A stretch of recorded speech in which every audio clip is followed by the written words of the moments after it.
Alright, welcome back to another video. Today I'm here with Alicia, Coach Alicia. She helps coach the kids class with me here at Nexus Jiu-Jitsu in Folsom. Her whole family trains here, resident purple belt. And today we're going to be working on some options where we can submit our opponent when they have us in single leg X. A lot of times you see when someone puts in a single leg X, the goal is to stand up and peel their legs. Or the goal is to peel their legs and get over their foot, right? Conventional single leg X defenses, right? But in my opinion, if you do those defenses, they're good defensive strategies, but it keeps the offensive cycle on their side, right? So for example, if she has me in single leg X, and I peel and get over the foot, she still has an offensive cycle going. Yeah, she can still go into options and things of that nature, like throwing her leg over and still submitting or coming up in the honey hole. That's one of the videos I have earlier. You can look at that where you enter honey hole and other options when they defend your single leg X attacks, right?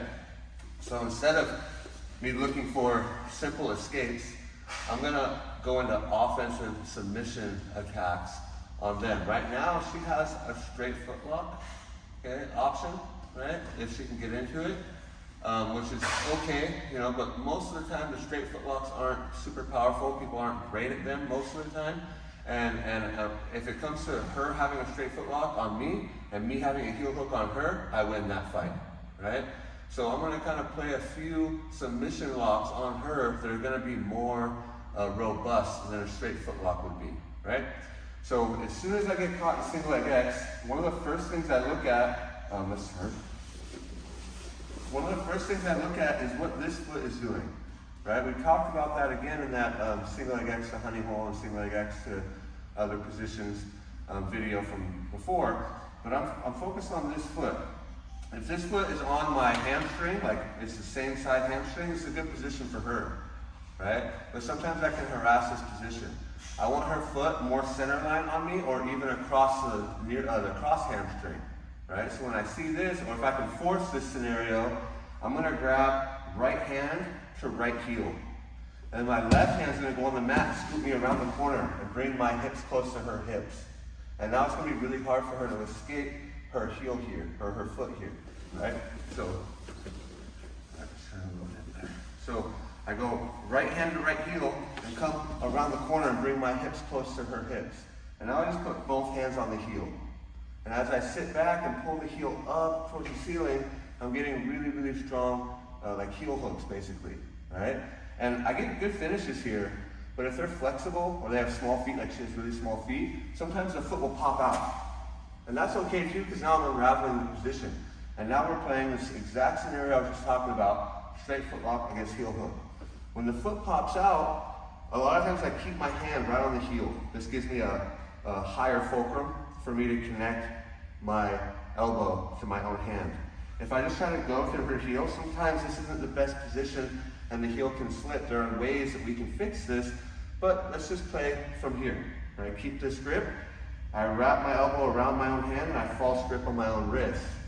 And now here I'm just going to lay down to the side, throw my leg over her leg, and finish with conventional heel hook. Remember, with heel hooks, it's not twisting. I'm not going to roll and try to twist her leg. I'm going to pull her chin to my hands to my chin, and I'm going to bridge laterally across the knee line. Right? So again, here, I see that her foot maybe is out of position. I'm grabbing the heel, right hand to right heel. My left hand goes on the mat to bring me around the corner. And now I can break here. If the foot pops out, that's okay. I control here, throw my leg over, lay down, and I finish with conventional heel hooks, right? So that's two good attacks you have on their inside leg, right? Now let's look at two good attacks we can get on the outside leg, okay? Both really, really efficient. Okay, so other side leg. So she has me in single leg X, right here.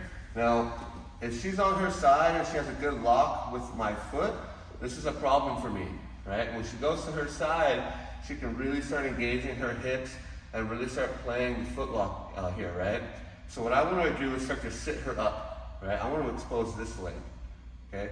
So I grab the inside knee, and I'm just going to slide myself to my left to try to square her hips up a little bit, because I want access to this knee. And so I go here, right? That's all I need. Now my outside hand is going to shoot inside her knee pocket and slide straight up to her ankle. See how I'm getting a good grip on her ankle here? Her toes are inside my armpit, and her heel is on my chest. It's very important that the heel is on your chest here. And now from here, usually I figure four my arms, but you can also just grab a gable grip, right? So I like to figure four. I fall down to the side and put my foot on the chest. I don't want her to be able to sit up towards me and fight my hands here. Now, in a tournament, in a match, this would probably be considered a straight foot lock. But make no mistake about it, this is heel hook pressure. Okay, this will break exactly the same way an inside heel hook would break. Right? So I put my foot on the chest, and I start lifting her heel towards my chin. And you get really, really strong heel hook option, or heel hook pressure. Right? So again, we're playing here. I grab the knee, and I just move here. Look, that's all I need. Slide my hand in towards the knee, and bring it up to the ankle. Figure four, fall down, put my foot on the chest. And now I'm going to lift her heel and get really strong finishes here. Okay? And one last option that I really like to get into on this leg, so we have 2 for this leg, and now we're going to have 2 for this leg, is I'm going to really bring her foot across my center line. Okay? In tournaments like IBJJF tournaments, anybody below brown belt, or if you're in the gi, you're going to get yourself in trouble if you pull the ankle across. The ref is going to blame me for this, right?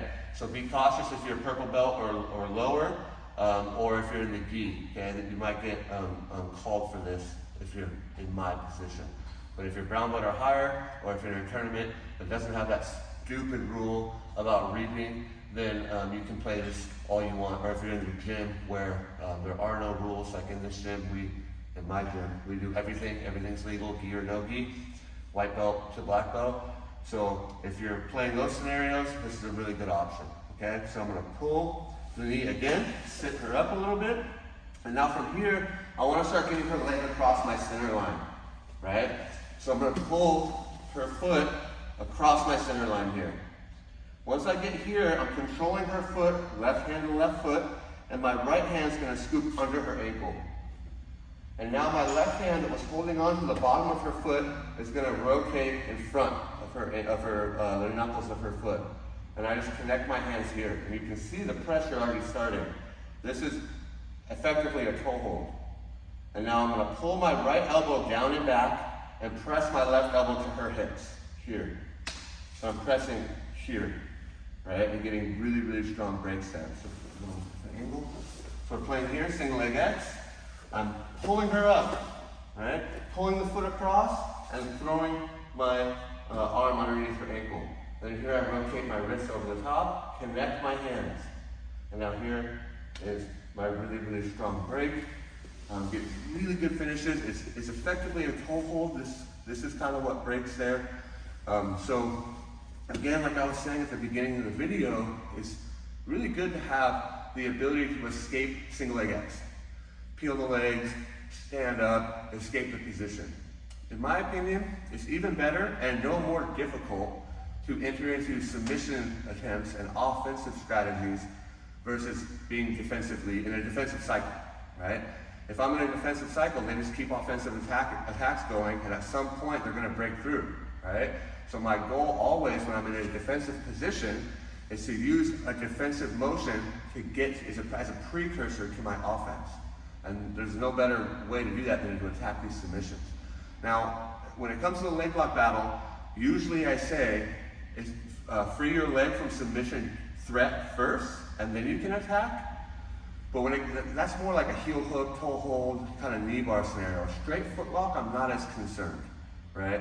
Of course, there is some danger there, but when she has me in the single leg X, I can put the boot on here, and this buys me a few seconds.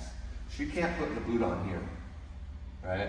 She can't put a boot on here, okay? So I'm safe for at least a couple seconds here for her to actually wear down the strength of my foot, whereas for her, she's in jeopardy right away with some way more devastating locks like heel hook pressure and toe hold pressure and things of that nature.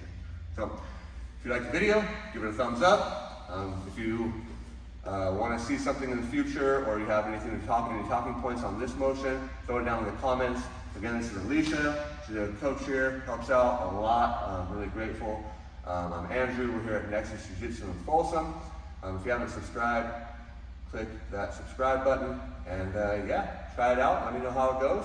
See you guys in the next one.